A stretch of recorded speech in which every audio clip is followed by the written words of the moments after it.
No, prišli sme Roklinov Hurzargraben na tú spomínanú planinu, odkiaľ ide značka doprava k Salamander Hlanovke, Edelweisshütte, a to parkovisko, kde sme boli minulý rok, a doľava ideme my, dostaneme sa na tú nejakú chatu, neviem ten názov, a potom tými Roklinami až dole do Hollentálu.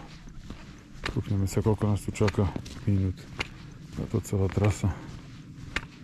Weichtalhaus, 3 hodiny, fúha. Ja dúfam, že za hodinu to dám.